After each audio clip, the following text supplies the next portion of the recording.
Bonsoir à tous. Erev Tov les Koulam. J'ai l'impression que pour le son, c'est bon. Ok, très bien. Ok. Alors, avant de commencer le cours, Bezrat Hashem, j'aimerais dédicacer tous les mérites, partager plus ou moins tous les mérites pour l'élévation de l'âme de Marcel Avram Ben Nejma et Paul Aziza Bat Fachi. Bezrat Hashem, Shenishmatam, Iyut Tzorot, Betzro Achaim. Ok, juste deux, trois annonces. Rappelez-vous pour les livres de Teilim, prix pour mon frère @gmail.com. Rejoignez-nous, prenez sur vous un livre de Teilim. On a mis en place un tirage au sort, trois premiers prix de 500 euros.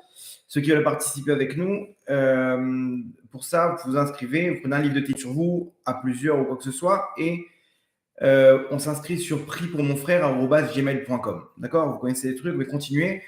Vous allez voir que là, j'ai l'impression qu'on y est. Il faut juste pousser un peu par rapport à l'actualité. Deuxième annonce, n'oubliez pas ceux qui veulent participer avec nous, on est en train de mettre en place un bêta midrash. Ça sera mis avec des cours en ligne tous les matins, etc. Ceux qui veulent participer avec nous, on a pris un local, il y a des choses à aménager, etc. Je ne sais pas si vous entendez, il y a un petit écho, mais c'est Bezrat Hashem, on pense aménager. Ceux qui veulent des livres, des bibliothèques, des tables, des chaises, etc. Pour dédicacer tout ça, vous prenez contact avec nous sur tovhm.com, tovhm.com, ok, ou par mail tovhm26@gmail.com, d'accord. Le dernier cours, on va essayer de le mettre, donc pour ceux qui n'ont pas pu le voir, on va essayer de le mettre en audio. On n'a plus la vidéo, mais on a l'audio. On va essayer de mettre l'audio. C'est un peu moins bonne qualité au niveau du son. Mais bon, l'essentiel, c'est le message qu'il y a dedans. Bon, l'image, vous connaissez, hein, c'est juste, j'ai coupé les cheveux, le verre de thé, comme d'habitude, et le son, c'est ce qu'on a besoin. Donc, on va essayer de mettre ça prochainement en Bezrat Hashem. D'accord? Donc, le cours de ce soir, il est sympathique. J'espère, en tout cas, il y a des messages intéressants par rapport à ce qui se passe dans l'actualité. Donc, je pense que c'est bon, il y a plus ou moins les gens qui sont connectés. Le son, ça a l'air bon, hein, vous me dites.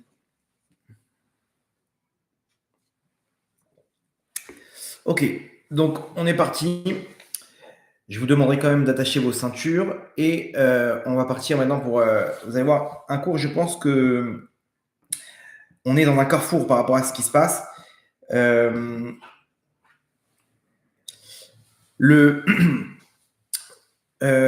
si vous avez suivi un peu les derniers cours, vous avez compris que on est face à un birour, c'est-à-dire un tri des étincelles qui se trouvent dans certaines forces du mal, ok, qui sont à l'image des otages. Ok, suivez un peu, ceux qui suivent avec nous les derniers cours, ils ont vu que c'était un peu le message qui revient et que lorsqu'on sort ces otages, on sortait. Alors, je ne sais pas si tous les otages, certaines neshamot parmi ces otages, ils représentent la matérialisation des étincelles qu'on sort des profondeurs des clipotes. Ok, donc demain, comme vous savez, prend en compte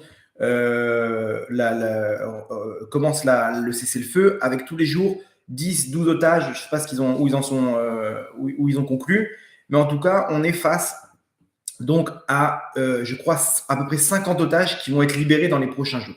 C'est-à-dire que si on a bien compris ce qui est en train de se passer, ok, donc ces 50 otages, ils vont déclencher une nouvelle phase dans la Géoula, ok, puisqu'on va sortir les étincelles et donc la clipa, elle va tomber. Ok, je ne sais pas si c'est toutes les étincelles ou pas, mais si vous avez suivi le dernier cours, vous allez voir que c'est un peu le fil conducteur. Donc là, on est face à quelque chose de très grand que, rappelez-vous, du moment de la libération de ces otages, ok, on aura à ce moment-là une nouvelle phase dans la Géoula. Vous avez vu qu'on stagne un petit peu.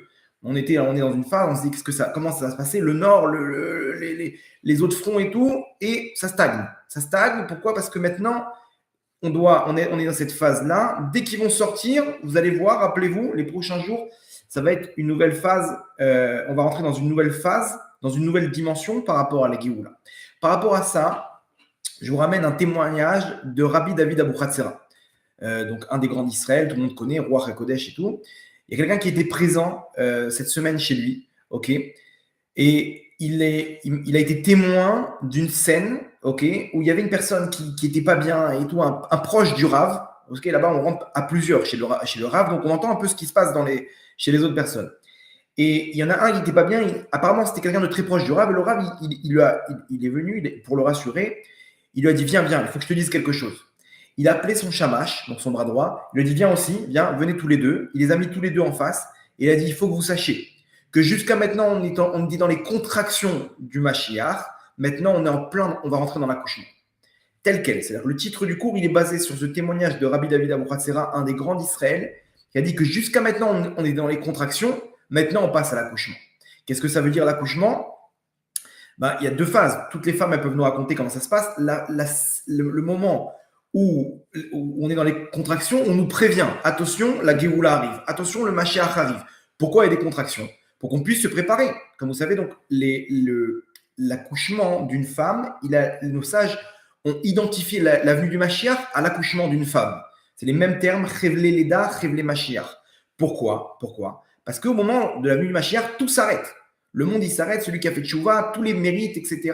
On passe dans une nouvelle phase. Une phase où on fait descendre une nouvelle lumière. On n'est plus dans l'obscurité. Il y aura des miracles et des choses incroyables qui vont se dérouler. Donc, on rentre dans une nouvelle phase. Les mitzvot n'auront plus la même valeur parce qu'une mitzvah dans l'obscurité, elle n'a pas la même valeur qu'une mitzvah quand il y a des miracles et que tout se passe pour le mieux, etc. Donc là, maintenant, on est dans l'investissement. Celui qui investit dans le Ham Israël, il sera gagnant au moment du coup de sifflet final. C'est quand le coup de sifflet final, c'est l'accouchement du Mashiach. Cet accouchement, il est comment dire, c'est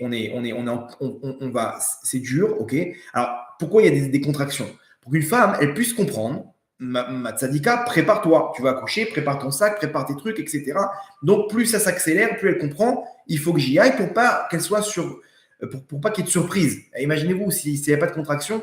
Elle est en train de boire un café avec sa copine et d'un coup, oh, je crois que j'ai accouché. Mais qu'est-ce qui se passe? Je fais quoi maintenant? Donc, Hachem, il a fait un système très simple qu'il y a des signes.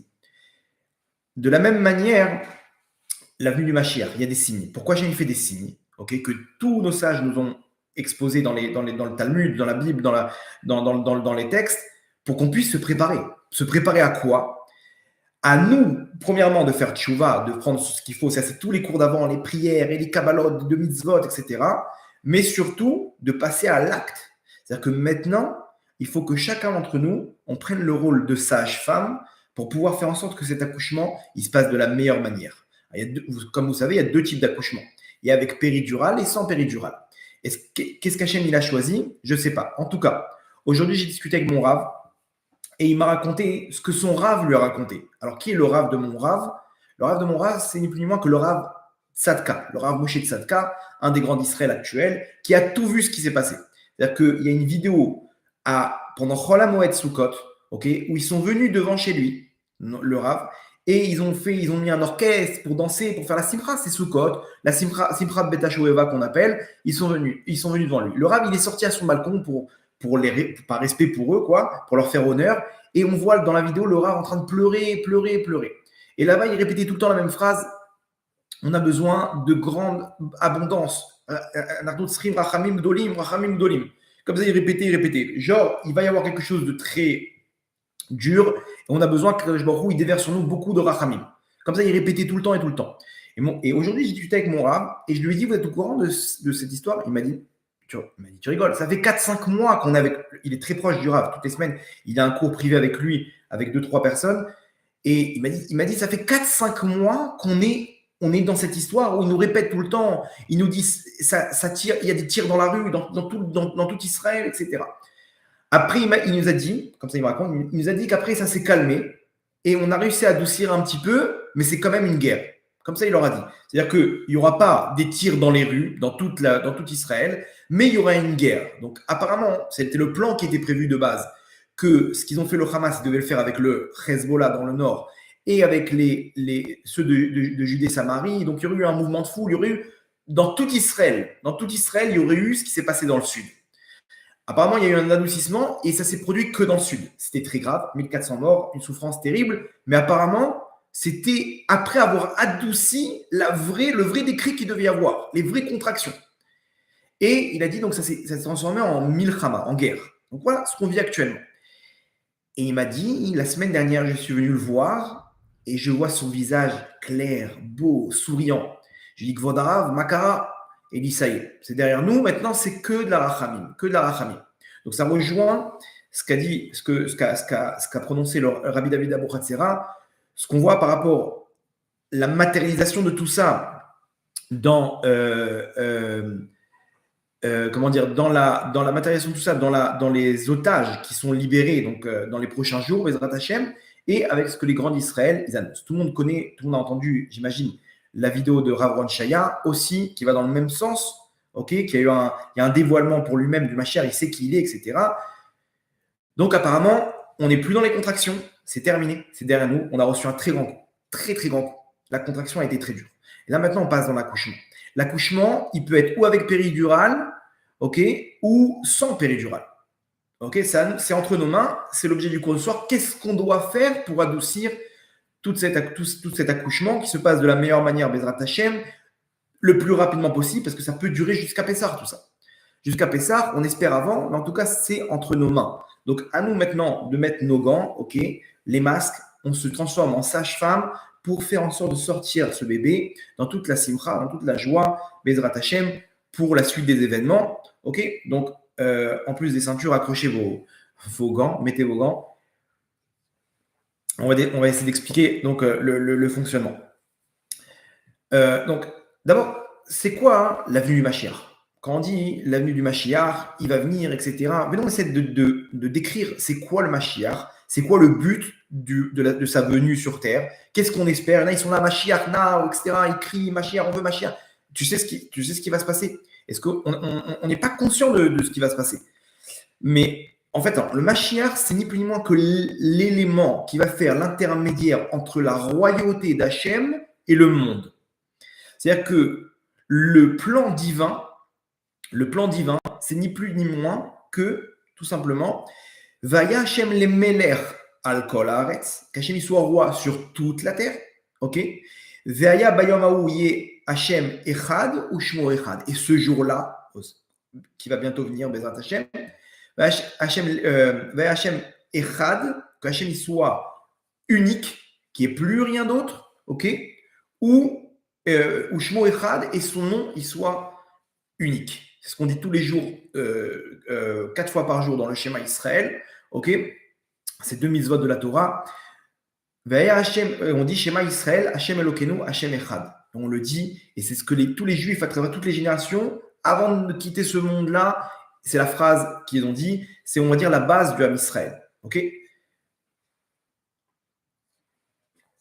Donc, le plan, remarquez bien, il y a deux choses. Qu'Hachem soit Meler, ok, Hachem les Meler, et qu'il soit Echad. C'est-à-dire qu'il y a un roi, mais il n'y a pas d'autre entité avec lui. Il va être tout seul. C'est l'unicité de la royauté divine qui est cette lumière qui va descendre. Quand cette lumière, elle va descendre, elle va se matérialiser par un plan sur terre avec un roi qui sera le Meler HaMashiach qui va, ok, amener cette lumière, matérialiser cette lumière sur terre. Donc, il sera ni plus ni moins que la représentation de cette royauté divine. Ok. Et il a tout un plan pour mettre. C'est-à-dire que, si vous voulez, quand le Mashiach il se dévoile, on rentre dans une nouvelle phase. C'est pas terminé. C'est terminé au niveau de la galoute, mais là, on rentre dans une phase de, comment dire, de matérialisation de la royauté d'Hachem sur terre. Ok. Jusqu'à maintenant, on était on était dans l'obscurité totale. Hachem, il n'est pas roi. On voit son peuple, il s'est massacré, humilié, bafoué. Ok. Ça, c'est la galoute. Attendez, que le moment où Hachem va dire Atkan, jusque-là, maintenant, Hachem va se dévoiler. Ok. Et ça, ceux qui vont faire en sorte de mise en place de cette royauté sont ni plus ni moins que le Ham Israël, le peuple juif, ok, qui est le peuple choisi par Hachem pour faire d'Hachem un roi sur terre. Al-Kol Haaretz, sur toutes les nations, sur tous les peuples. C'est-à-dire que ce n'est pas sur moi qu'Hachem il est roi, mais sur tout le monde. Ok. Donc le plan, on sait ce qui se passe, et le rôle d'un juif sur terre, c'est de mettre en place ça. C'est pour ça qu'à la fin des temps, Hachem il va mettre en place des événements, ok, on nous dit dans la Gemara, on nous dit qu'à la fin des temps, on va arriver à une situation. La Gemara dans Sota là-bas, tout à la fin, la dernière Mishnah, ok, je crois que c'est page 49, même tête. La Gemara nous dit, à la fin des temps, il y aura plein de signes, ok, donc les contractions qu'on aura, qui sont tous réalisés, hein. Tous les uns après les autres. Vous pouvez voir les anciens cours qu'on a fait sur le Mashiach. Chaque fois qu'il y avait des signes qui se réalisaient, on faisait un ou deux cours sur ça, parce que c'est flagrant, c'est écrit il y a 2000 ans, et ça se reproduit aujourd'hui, Israël sur sa terre, etc., tout ce qu'on a dit dans les derniers cours. En tout cas, nous dit la Gemara, à la fin des temps, ok, on va arriver à une situation où El lanu al mileishaen et la lavinu sheba shamayim. On ne peut se reposer que sur notre Père qui est dans le ciel. C'est-à-dire que la situation, elle sera où on peut compter sur rien dans ce monde à part Hachem. C'est-à-dire que tu te reposes sur quoi aujourd'hui? Quand on pose la question à quelqu'un, sur quoi on se repose? Alors, il y a l'avant 7 octobre et l'après 7 octobre. L'avant 7 octobre, on disait, Baruch Hashem, on est une nation forte, avec une armée forte, plein de technologies, avec des dirigeants qui sont forts face au monde, face à l'ONU, face à ci, face à ça, etc. Ok, et on se reposait sur nos technologies, sur l'armée, sur l'argent, sur le gaz qu'Israël ont trouvé. C'est bon, Baruch Hashem, on n'a rien à craindre. On se repose aussi sur Hachem. Attention, on a un pourcentage reposé sur Hachem. La Gemara dit non, Tzadik. T'es gentil, mais El lanu al milishen est là seulement sur Hachem. C'est-à-dire que la situation, elle sera 100% Hachem. 100% Hachem, pourquoi? Parce que tu veux qu'il soit roi sur terre. Et il faut qu'il soit unique. Il ne faut pas que lui soit roi avec d'autres entités. Attention, ça ne veut pas dire qu'il ne va pas utiliser ces entités, qu'il ne va pas utiliser nos soldats, etc., pour combattre et nous défendre. Non, on ne parle pas qu'il va faire la guerre tout seul. On n'est pas dans le monde des bisounours. On est dans un monde d'action où il va se servir d'hommes pour pouvoir faire pour pouvoir mettre en place son plan. Ok, donc on ne parle pas que les soldats, tout ça, on va les mettre de côté. Non, ils seront là, sauf qu'il y aura un changement juste dans la mentalité. Aujourd'hui, la mentalité, remarquez bien, on est là, Anachnu nenatseach, on va gagner. Ok, j'ai entendu comme ça quelqu'un disait, il faut rajouter Be'aza. On va gagner à Gaza. Pourquoi? Parce que Be'aza, c'est les initiales de Bezrat Hashem. Il est clair qu'il y en a qui disent Anachnu nenatseach, on va gagner. Ok, dans la mesure où on est fort, c'est-à-dire c'est notre force. On va gagner, c'est notre armée, on va leur mettre plein la tête, et celui qui bouge, on va les réduire, remettre au Moyen-Âge et machin, et des termes comme ça qui sont. Aujourd'hui, ça ne nous parle plus. Des termes comme ça, on a compris que c'est de la propagande, c'est des paillettes qu'on nous jette. On a compris que s'il n'y a pas Hachem, alors il n'y a pas de réussite. Et il se passe ce qui s'est passé le 7 octobre. Malgré les tanks, malgré les vidéos et la technologie, etc. Sans compter qu'on ne sait même pas entre les mains de qui on est. On est entre les mains de gens qui sont là pour faire tomber peut-être le gouvernement, qui sont prêts à tout pour ça, même à sacrifier une partie de nos frères, parce qu'il y a quelque chose de plus grand qui est leur valeur. Ok, je peux vous dire que de sources sûres, il y a eu des choses, des gens, vous allez voir, ça va sortir après, mais il y a eu des traîtres à l'intérieur qui ont fait en sorte de laisser place à tout ça. Ok, bref, je ne vais pas rentrer dans les détails, mais on va dire qu'il y a des trucs qui tournent, ok, et pas sur Internet. Bref, en tout cas, on va voir que tout ça, on va arriver à un changement de mentalité. Et le Mashiach, ok, il va amener donc le Da'at, c'est la capacité de faire la différence entre le bien et le mal.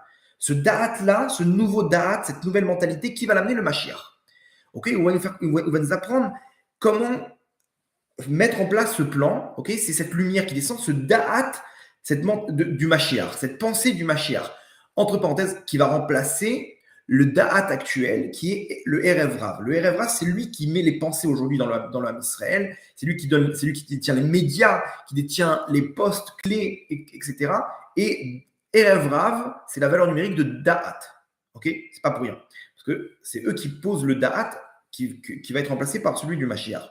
Ok.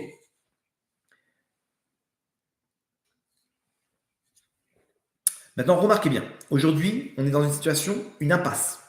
Ok, une impasse complète. Celui qui a une solution à ce qui se passe aujourd'hui, ok, vous savez très bien que dans quelques jours, la guerre, elle va s'arrêter. Ils n'ont pas carte blanche, Israël. Pourquoi? Parce qu'il y a la pression des États-Unis, il y a la pression de Biden, il y a la pression de l'Europe, il y a la pression du monde, il y a la pression des pays aux alentours, il y a la pression économique. Tous les jours, c'est des milliards de dollars. Ça coûte cher, c'est des missiles, c'est des armements, etc. Et pour arriver à quoi? Aujourd'hui, on voit un résultat des courses. Après 40 jours de guerre, 45 jours de guerre, qu'est-ce qu'on a fait? On n'a même pas validé même pas la moitié des objectifs. Et ils savent très bien qu'ils ne pourront pas mettre KO le Hamas. Ça veut dire quoi? C'est-à-dire qu'ils vont sortir, c'est une question 5-6 ans, ils ont tout remis en place. Mais ils ont remis en place avec l'objectif de refaire ce qui s'est passé au 7 octobre. C'est-à-dire c'est insupportable, quoi. On n'a jamais terminé. Sans compter que dans le nord, c'est exactement la même chose. C'est pas 3000. La base, c'est x3, x4. Et ils sont ultra armés, 10 fois plus qu'à Gaza. C'est-à-dire que les mecs qui se trouvent dans les villes dans le nord, ils disent, mais attends, demain, on va se réveiller avec la même histoire. La même histoire. On va savoir où on va se trouver. OK? Un sondage pour la population en Judée-Samarie, 56% si c'était à refaire, seraient rentrés avec les armes aussi, auraient participé avec l'action du Hamas dans le sud. 56%, vous vous rendez compte? Le Yémen, on ne sait pas d'où il sort cela. Les milices chiites en Syrie, en Irak, on va où? Et sans compter l'Iran derrière, qui a une autoroute pour fabriquer la bombe nucléaire. La bombe nucléaire, on voit de quoi ils sont capables, ok? On est face, et c'est des gens qui affirment vouloir détruire Israël. Ok, donc on ne sait pas où on se trouve. On est face à une impasse. Il y a quelqu'un qui a une solution? Personne. Personne. Je crois qu'une fois, il y a quelques jours, Arié Deri, donc celui qui est représentant de chasse au gouvernement, il a dit si les gens ils savaient vraiment en coulisses ce qui se passe, ils liraient les télim du matin au soir. C'est-à-dire que nous, on n'a pas toutes les infos de ce qui se prépare, les plans et tout. Ok? Comme je vous l'avais dit, j'ai un proche qui est conseiller du ministre de l'Intégration. Et donc, cette personne-là, elle m'a raconté, elle m'a dit qu'ils ont reçu des informations de toutes les menaces qu'il y a dans le monde, ok, par les services de renseignement israéliens. Ils ont fait une réunion avec des représentants des services de renseignement qui leur ont donné la liste de toutes les menaces qu'il y a dans le monde. Pourquoi? Pour qu'ils puissent faire par rapport à ça des plans d'alia urgents. Imaginez-vous, au cas où, voilà, Turquie, Tunisie, Daghestan, il y a des pays qui sont en première ligne. Première ligne. Je vous dévoile un petit secret, mais la France, elle est en seconde ligne dans les pays d'urgence. France, Angleterre, États-Unis sont en deuxième ligne. Première ligne, Turquie, Tunisie, Daghestan. Ça, c'est des urgents. Donc, est-ce que quelqu'un a une solution là où on se trouve? On est face à une impasse. L'impasse, elle est exactement voulue par Hachem pour qu'on puisse dire Hachem, il n'y a que toi, ça y est. C'est-à-dire que plus on s'acharne à dire Anachnu nenatseach, et comme ça, je peux plus entendre ces politiciens, ces dirigeants qui disent Ani oreti, Ani amarti, Ani nilchamti. Ils sont là en train de dire je fais, et moi, et le chef d'état-major, il se balade, le torse bombé. Comment t'as pas un tout petit peu fait rentrer un tout petit peu Hachem? Faire rentrer un tout petit peu Hachem, c'est des jeux de kavod, de machin, des honneurs. Ça fait mal de voir ça, qu'ils sont en train de nous mettre en danger quand ils utilisent ça. Pourquoi? Parce que là, maintenant, c'est Hachem qui se dévoile. Et quand Hachem il se dévoile, il n'y a pas de place à personne d'autre au monde. Au monde. Celui qui est face, qui croit pouvoir faire bouger les choses, il ne rentre pas dans le plan d'Hachem. Donc Hachem, il est obligé de faire un scénario où on dit stop, en annual miléchen. Ok? Donc vous êtes d'accord avec moi? Le scénario, si quelqu'un a une solution, ok? Je pense qu'on est tous d'accord, il n'y a pas de solution. Et celui qui a une solution, qui la met de côté parce que ça nous met en danger. Parce que ça veut dire qu'on a encore du chemin avant d'arriver à cette notion de on ne peut se reposer que sur Hachem. D'accord? Donc, le plan d'Hachem, il est en train de naître. Il est en train de se mettre en place. Pour ça, les événements, ils sont une impasse. Rassurez-vous, l'impasse, elle va venir au moment où on va vouloir que Hachem. Hachem, il n'y a que toi. Il n'y a personne d'autre au monde qui peut m'aider. Il n'y a que toi. Il n'y a que ton plan. Il n'y a que ta royauté. Et là naît le Mashiach. Ok, la naissance du Mashiach, elle vient au moment où on arrive à ce point de dépendre sur personne. Ok, quand vous priez et vous demandez la malchoute d'Hachem, il faut vous imaginer, il n'y a rien, j'ai pas de scénario, j'ai aucun plan. Super. Là, ta prière, elle est bombe atomique. Quand tu sais qu'il n'y a plus sur quoi dépendre et que ça te fait mal parce que tu sais qu'on se fait humilier, on se fait bafouer et ben c'est là que ta prière, elle monte tout en haut et qu'elle fait avancer les choses. Ok, donc comment faire? Ok, c'est ce qu'on va expliquer maintenant dans le cours.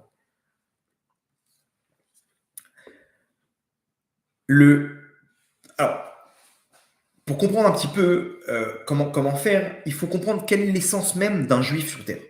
Un juif, vous savez, en hébreu, c'est Yehudi. Dans le nom Yehudi, ok, on a toute la fonction de ce qu'on doit faire. Si on a compris qui on est, on pourra savoir où est-ce qu'on va. Donc, comment tout a commencé? La malchoute d'Hachem, elle a commencé donc la royauté d'Hachem. Pour que Hachem soit roi, il a créé un monde où il n'existe pas, entre guillemets, un monde où on ne peut pas le voir. Et le monde en hébreu, c'est Olam. Olam, ça vient de Elem. Elem, c'est disparaître. Donc un monde obscur, ok, où a priori on ne voit pas l'intervention divine, ok, et il a besoin d'un peuple. Parce que s'il est roi et qu'il n'y a pas quelqu'un pour le proclamer, ça ne s'appelle pas une royauté. Donc Bereshit, Hachem, il commence. Au Bet Réchit, 2 Réchit, il crée un monde. Ce monde, il est forcément contre la volonté d'Hachem, avec un peuple et des règles qui sont notre Torah. Parce que vous avez compris que pour faire de lui un roi, il y a des règles. Ok, il y a du bon et du mal. Donc il y a la création de toutes ces notions-là, à la création du monde.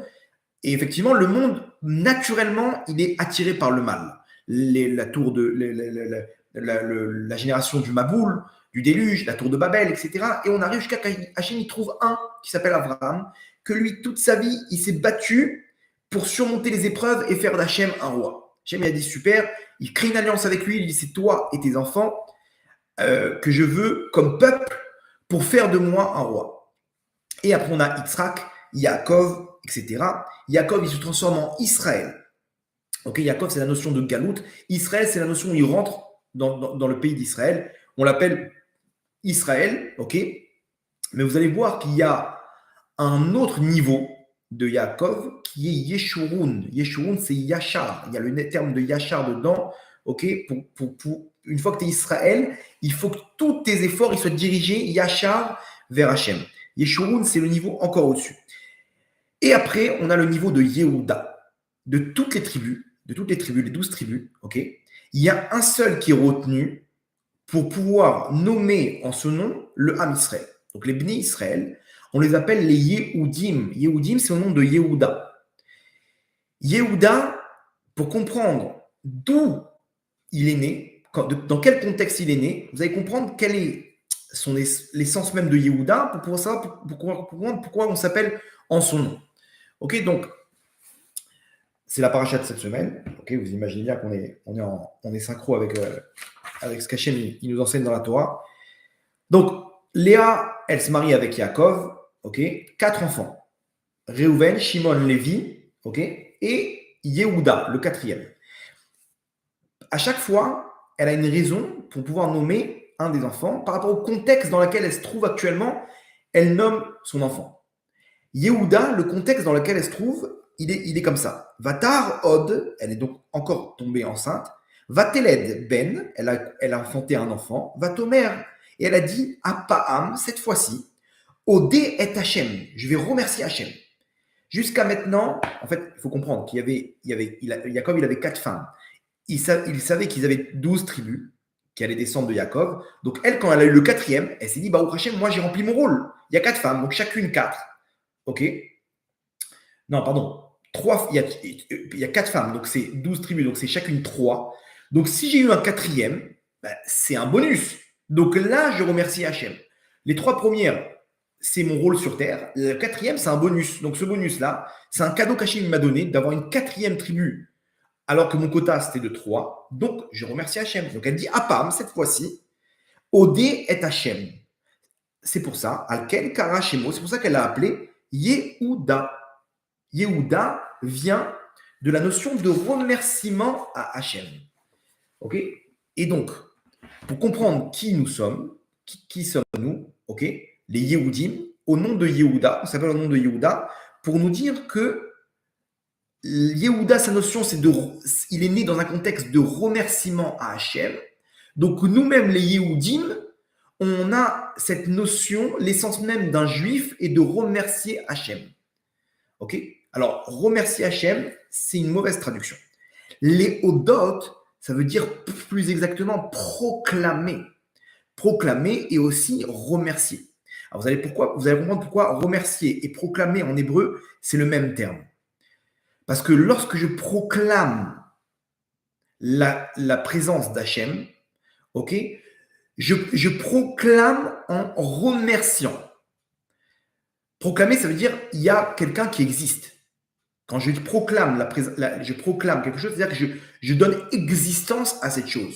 Je suis là pour proclamer qu'Hachem existe. Ça, c'est un Yehudi. Mais remercier, dans quelle mesure je remercie? Quand je reçois un cadeau. Ouais. C'est-à-dire que le remerciement, il vient mettre derrière le remerciement se cachent deux entités. Le fait qu'il y a quelqu'un et cette personne-là, elle me donne quelque chose. Ok? Quand je remercie, ça veut dire qu'il y a quelqu'un, il y a un donateur, ok? Et cette chose-là qui m'a donné, si je remercie, c'est que c'est un cadeau, c'est quelque chose de bon. Donc en fait, le juif, l'essence même du juif, c'est de dire qu'Hachem il existe, mais qu'en même temps, il est bon.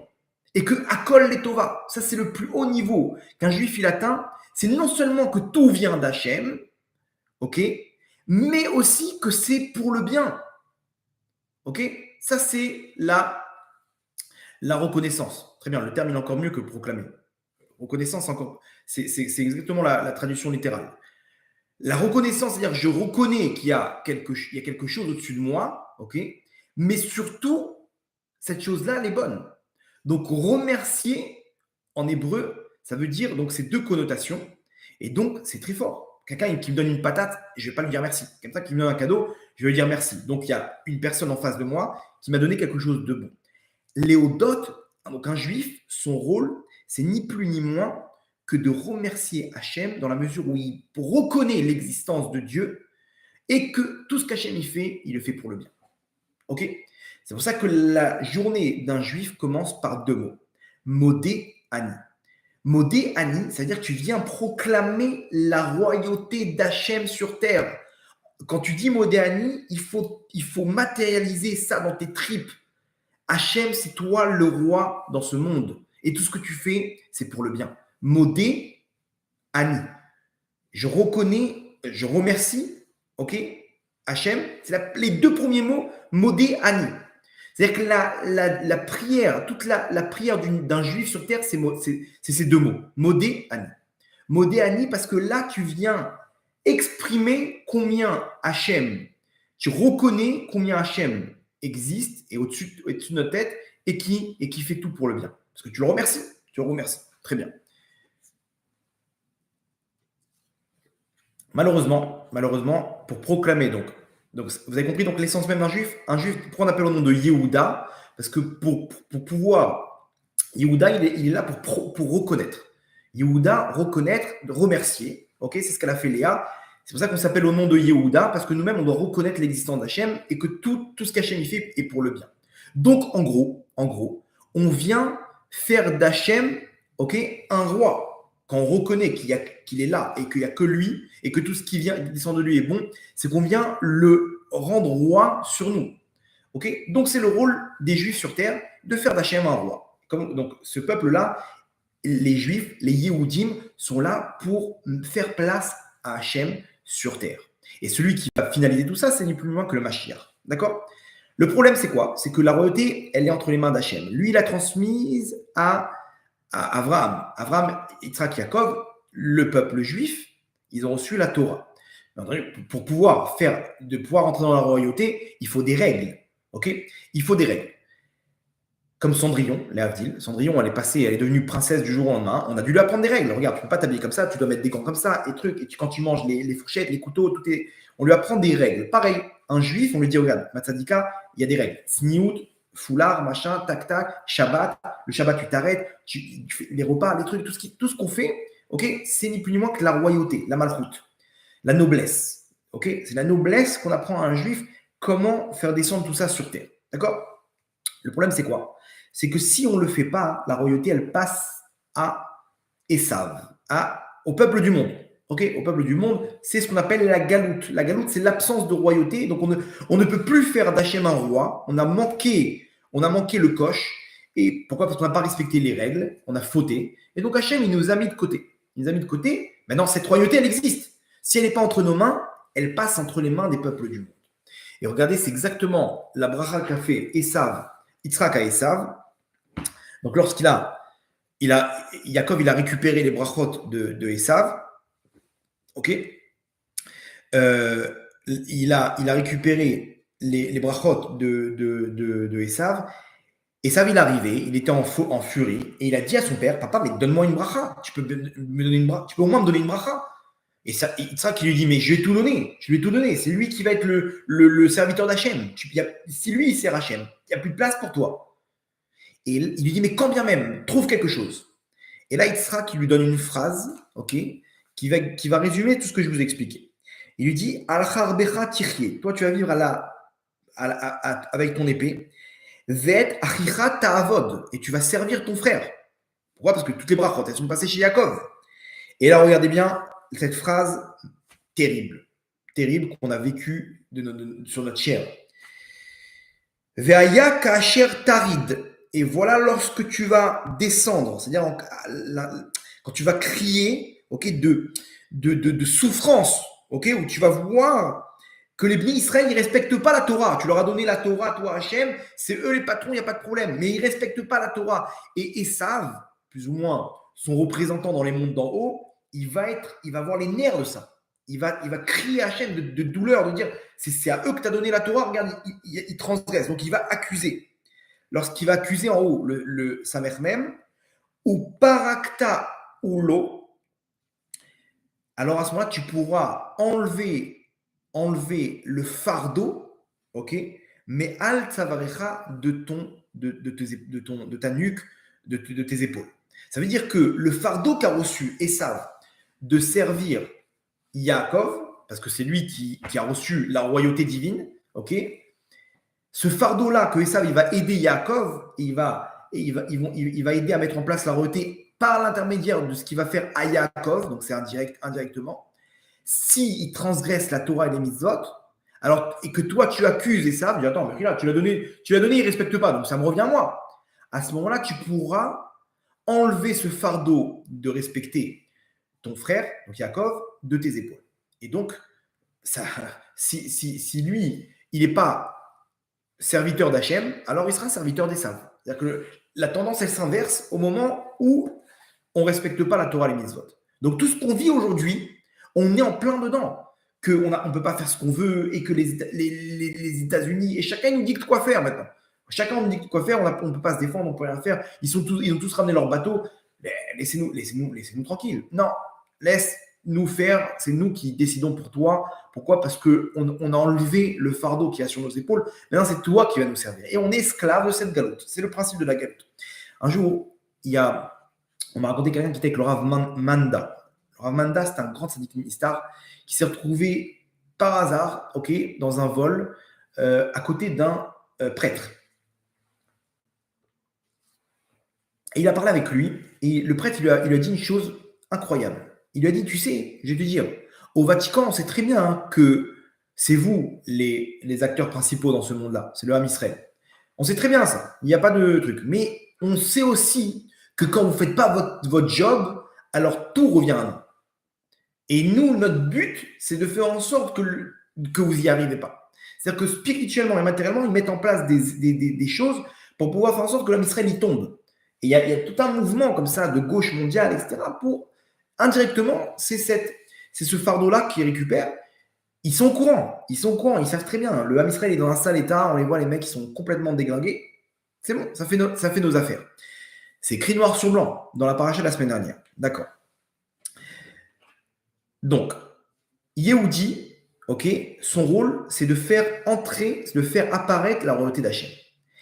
Pour ça, il doit arriver à s'annuler. C'est-à-dire que Yehudi, pour pouvoir faire descendre la lumière d'Hachem, il doit s'annuler. Ça, c'est allusionné dans le mot même de Yehudi. Yehudi, remarquez bien, Yehuda, c'est le nom d'Hachem, Yud Ke Vav Ke, et le Dalet.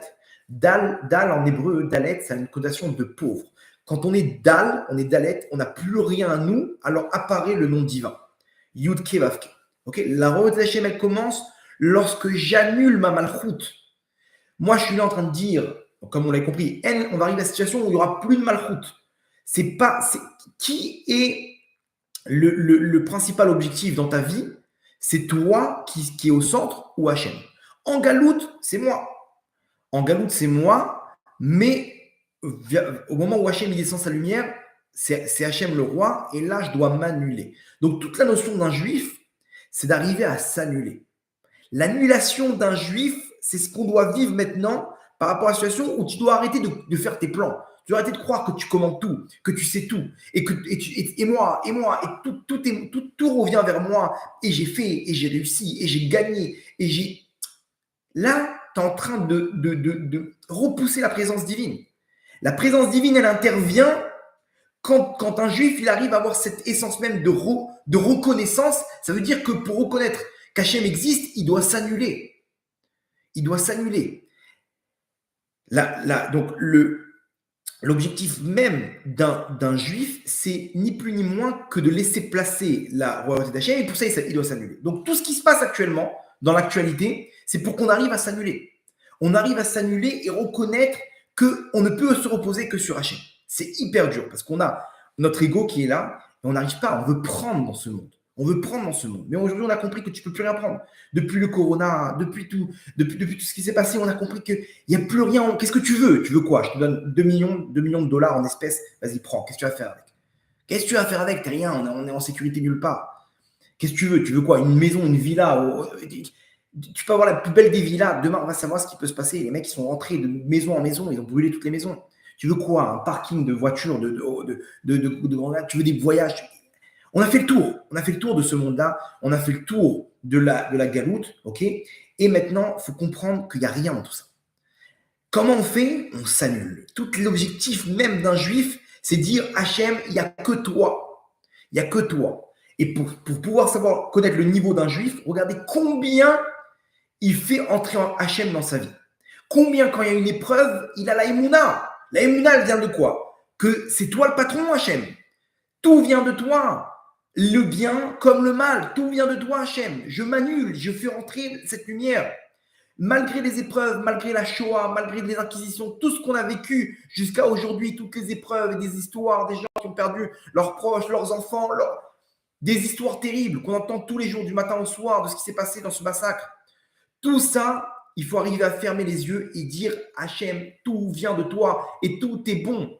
Chaque épreuve, c'est quoi ton épreuve? Tu as du mal dans ton Shalom Bayit. Pourquoi tu as du mal? Parce que tu n'arrives pas à t'annuler. Tu n'arrives pas à t'annuler. Un juif, il doit avoir qu'un seul objectif, c'est faire d'Hachem un roi sur terre. C'est exactement ce qui est en train de se passer maintenant dans la naissance du Mashiach. C'est ce qu'Hachem nous demande maintenant, c'est d'arriver à annuler notre royauté pour pouvoir faire place à la royauté d'Hachem. Okay? Et cette royauté qui règne aujourd'hui, c'est le Erev Rav aussi, elle doit s'annuler pour pouvoir laisser place au Da'at que le Mashiach il va mettre en place. Le Mashiach, comprenez une chose, toute la Torah du Mashiach, c'est d'arriver à mettre Hachem au centre.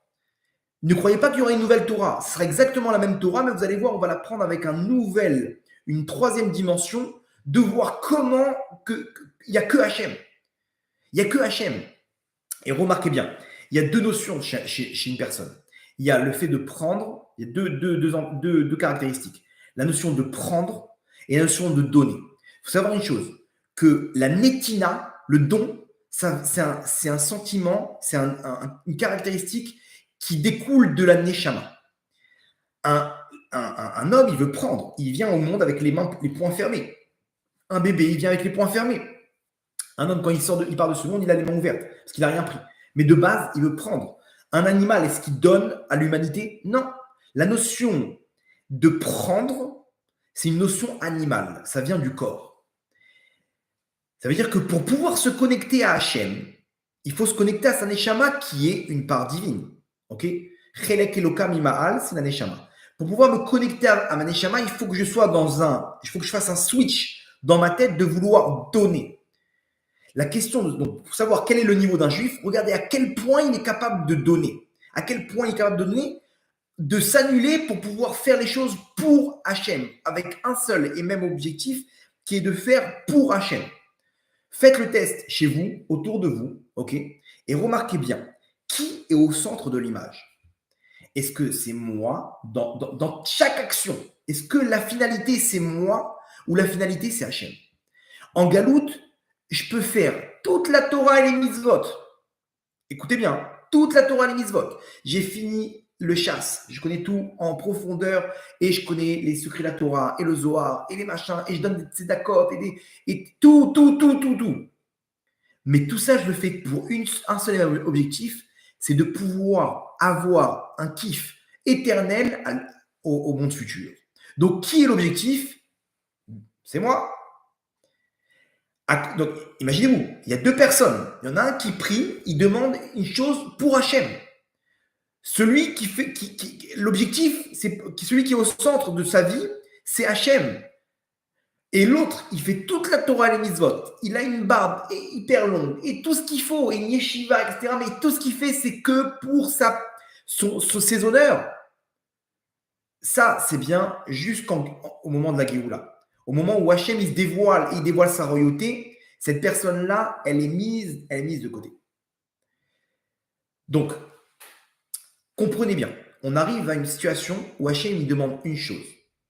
Il y a un midrash qui dit qu'à la fin des temps, Hachem il va réunir les tzadikim. Il va leur dire, vous avez tout fait pour ma Torah. Mais qu'est-ce que vous avez fait pour ma royauté? Est-ce que vous avez fait de moi, qu'est-ce que vous avez fait pour ma royauté? Vous avez fait de moi un roi ou pas? Et c'est là le test. Maintenant, faites le test pour vous. Est-ce que les choses que vous faites, au fond, c'est pour vous, pour ma parnassa, pour ma réussite, pour moi et moi? En fait, imaginez-vous, on utilise Hachem pour nos intérêts. Alors, il faut le faire parce que c'est le début. Mais maintenant, pas que c'est quelque chose de ce que je suis en train de dire, c'est quelque chose de mauvais et de négatif. C'est le CP, c'est le premier niveau. Le deuxième niveau, qui est final, c'est pas de rester à Yaakov, c'est de passer à Israël Yeshurun, de faire Yachar, Israël Yachar, Yeshurun Yachar. Directement, les actes que tu fais, elles sont directement reliées vers Hachem. Tu fais ça comme un serviteur d'Hachem, que tout ce qu'il fait, il le fait pour la Shrina, il le fait pour la royauté divine, netto pour Hachem. Et c'est ça qui va nous donner la force de surmonter les épreuves. Il y a des gens, ils sont là, Torah, mitzvot, dès qu'il y a un petit problème par rapport à ça, ils envoient tout balader. Donc c'est quoi? C'est la preuve qu'il faisait ça que pour lui. Donc dès qu'il n'y a plus d'intérêt, qu'il reçoit rien, comme ça, des fois, j'entends des discours, je ne comprends pas, j'ai pris sur moi ça, je n'ai pas reçu. Habibi, tu es au premier niveau là. Hachem, si tu n'as pas donné, c'est qu'il ne veut plus cette notion de donnant. Tu fais, il ne veut plus ça, Hachem. Hachem, il veut que tu fasses de lui un roi. Ça veut dire quoi? Ça veut dire comme Avraham Avinu. Avraham, j'ai tout fait pour toi, tu ne m'as rien donné, mais je continue à avancer. Parce que je ne suis pas en train de réclamer c'est pas moi au centre de l'image. J'ai tout fait pour toi, tu ne m'as pas donné d'enfant. C'est pas grave. Mais attends, il a pris sa femme, Hachem, entre les mains de Paro maintenant. Il a promis une descendance, il a promis un enfant, il a promis une terre, il a promis des richesses. Il n'a rien reçu, Abraham. Imaginez où sa femme, donc il n'y a plus de femme, ok? Déjà, elle est stérile. Mais en plus, elle n'est même plus là, donc il n'y a même plus de miracle. Et donc, il n'y a plus d'enfants. Il est en galoute en Égypte, donc il n'y a plus de terre. Et toutes les richesses, il est en pleine famine. Imaginez-vous, il est là, il n'a plus de femme, il n'est rien dans son auberge, jeté comme ça, tout seul. Je crois qu'Abraham, il ne se laisse pas abattre. Mais comment il a fait pour surmonter les épreuves? La réponse, elle est simple. C'est pas lui l'objectif. C'est Hachem. Je suis là pour te servir, Hachem. Que j'ai un salaire ou pas, je ne suis pas là-bas, moi. Je ne suis pas là-bas, je suis complètement Hachem Shamaïm. Complètement dirigé vers Hachem, vers toi. C'est toi le roi Hachem, c'est pas moi. Vous comprenez? Et ça, c'est ce qui est en train de se passer. Olam Chesed Ibané. Le monde, il est basé sur le Chesed. Ce monde-là, le seul et même objectif, c'est le Chesed. C'est quoi le Chesed? Le don. Comment tu construis ce monde avec le don? C'est là que tu fais descendre la lumière de ta Neshama, la lumière d'Hachem. La lumière de la royauté d'Hachem, elle descend quand tu commences à faire quelque chose pour Hachem. Et pas d'attendre qu'Hachem il te donne quelque chose en retour. Et pas d'attendre qu'Hachem il fasse quelque chose pour moi. Ça, c'est le premier niveau. Maintenant, il faut, dans ce carrefour dans lequel on se trouve maintenant, pour pouvoir faire descendre la royauté d'Hachem, et qu'on a tous ce rôle en tant que sage-femme, pour faire en sorte que ça se passe de la meilleure manière, il faut que l'objectif principal, comme dit David Ameller, Vani Kirvat Elohim Litov. Je veux qu'une chose, la proximité avec Hachem. Il n'y a que Hachem, Hachem et Hachem. On doit dormir avec Hachem et on doit se réveiller avec Hachem. Comment on dort avec Hachem? Shema Israël, Hachem Elokeinu, Hachem Echad. Il n'y a que toi, il n'y a que un. Et on se réveille avec Hachem en disant Modé Ani. Modé Ani, c'est-à-dire je reconnais qu'il n'y a que toi, que tout ce que tu fais, c'est pour le bien. On commence notre journée en proclamant et en reconnaissant la royauté d'Hachem. Et on boucle notre journée en proclamant la royauté d'Hachem. Et qu'Hachem, il est un et qu'il n'y a aucune autre entité au monde. Ok? Ça, c'est le rôle d'un juif sur terre. Et Hachem, il nous pousse à nous annuler, ok, par rapport aux événements, jusqu'à qu'on va dire sa histoire.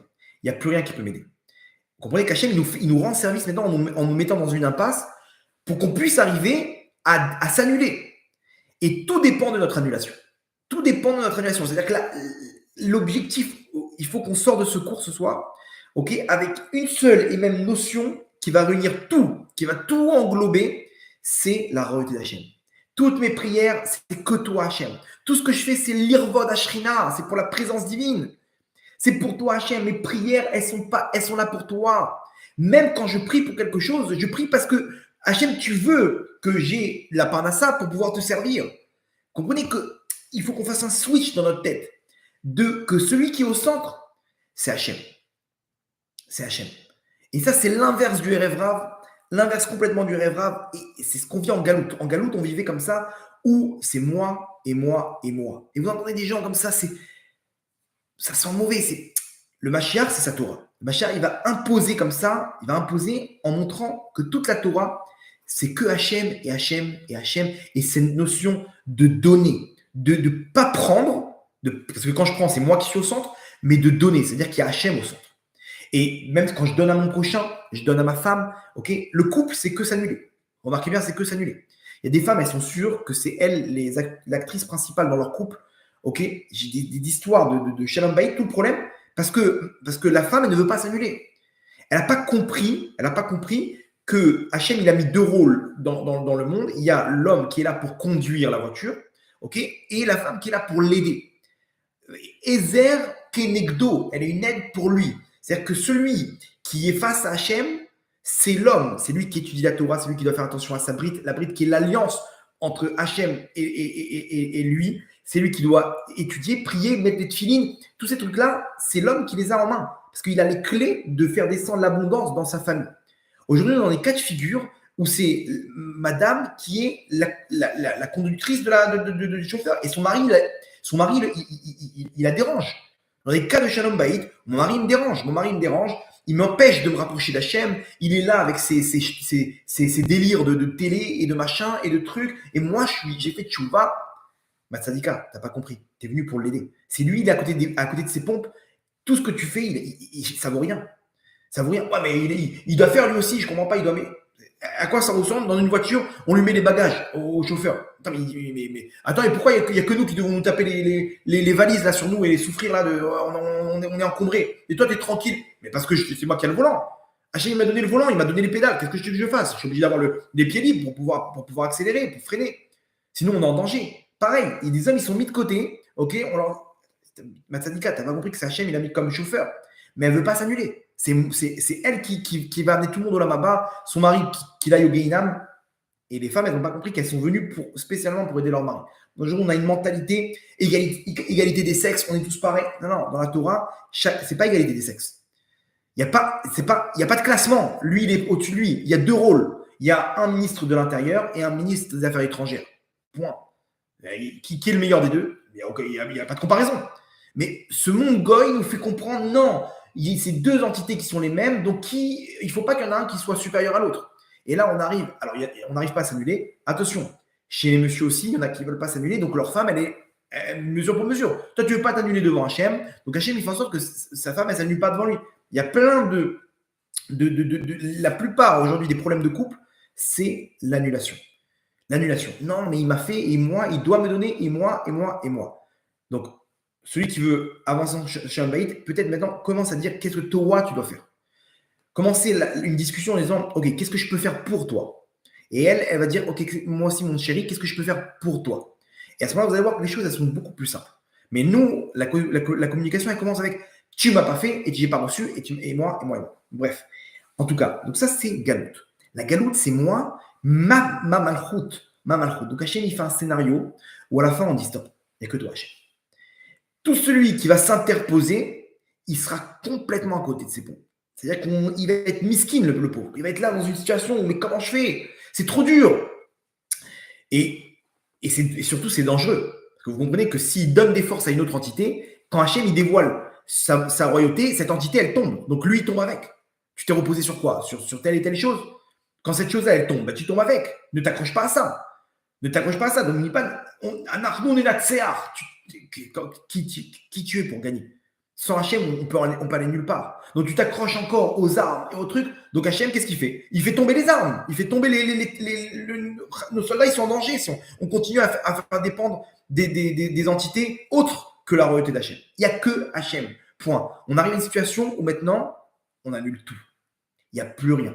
Et remarquez bien, les gens qui ne font pas de chouva, c'est qu'ils n'arrivent pas à annuler leur royauté. Cette royauté, Hachem, il te l'a donnée, pas pour toi, pour que tu puisses faire de lui un roi. Mais nous, on est là en disant, non, non, moi, je fais ce que je veux, je m'habille comme je veux, ok? J'ai pas envie de faire Shabbat, je ne ferai pas Shabbat. Les gens qui n'arrivent pas à faire de chouva, c'est les gens qui n'arrivent pas à s'annuler. La Gava. Et ça, c'est le rôle du Mashiach qui va arriver. Il y a marqué, le Mashiach, il aura un flair, Mericho Béré à Hachem. Il aura un sixième sens où il va sentir, il va arriver comme ça, on va arriver devant le Mashiach, il va sentir comme ça et il va voir si Hachem en est. Pourquoi? Parce qu'il va voir l'orgueil. Pour lui, l'orgueil, l'ego, au moment du Mashiach, dans la lumière de la Malchut d'Hachem, ça va être une odeur nauséabonde. Lui qui est entièrement annulé pour Hachem, le Mashiach, à l'image de David, qui n'existait que pour Hachem. David, il n'avait rien à lui. Rien à lui. Il était complètement annulé. Le Mashiach, ça va être le même. Donc, il va les sentir à 1000 km, ceux qui ont un peu d'ego. Ceux qui sont un peu là, en train de venir. Voilà ce que j'ai fait pour toi. Voilà Meler, voilà Mashiach. Moi, j'ai un grand bâtiment avec des étudiants. OK, donc tout ça, c'est pour toi. Bien. Bouge. Ça sent pas bon là. Mais comme ça, j'étais au Mikvé ce matin. Non. C'est autre chose. Et par contre, il va y avoir des gens qui sont là, des femmes qui pleuraient à Hachem. Elles étaient encore loin de la tsniout, elles se battaient, elles prenaient sur elles encore des choses et des choses. Mais elles faisaient tout pour Hachem et elles pleuraient. Et ces larmes-là, c'était des larmes que pour toi, Hachem. On veut rien d'autre. On veut que toi, dans leurs prières, dans leurs actes, dans leurs tzedakot. Il n'y a que toi, Hachem, et que toi. Ouais, l'odeur du Gan Eden. Mais Tzadika, il y a du Gan Eden là. Qu'est-ce que. Vous comprenez? Ça, c'est le Mashiach. Et ça, c'est la Torah du Mashiach. C'est quoi la Torah du Mashiach? C'est netto la royauté d'Hachem. Il va être là pour faire descendre cette lumière. Donc, celui qui a encore quelque chose à lui, où il est encore au centre, il n'aura plus de place dans ce monde. En Galoute, il avait de la place. En Galoute, au contraire, c'est celui, plus on a de kavod, plus on met des coups de coude, plus on fait des coups à droite, à gauche, et je lui ai dit, et je l'ai fait, et j'ai machin, t'as vu comment je lui ai parlé, et je l'ai embrouillé, machin, plus on avance. À la Géoula, tout ça, ça tombe, bravo. Tout ça, ça tombe. Donc, je vous préviens, ce qu'on doit faire maintenant, c'est exactement de pouvoir mettre la Hachem au centre dans notre vie. Si on fait ça, on a tout gagné. Et les événements, ils vont nous pousser à le faire dans tous les cas.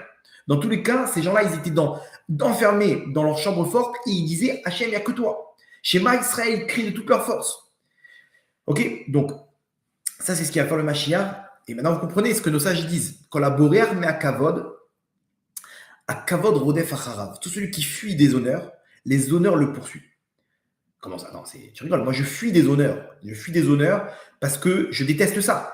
Comment tu me dis maintenant, je vais être poursuivi par les honneurs? C'est comme si tu me dis, je te dis, récompense, toi tu fuis, tu n'aimes pas les chiens, donc tu t'écartes des chiens, récompense, tu vas te faire poursuivre par un pitbull.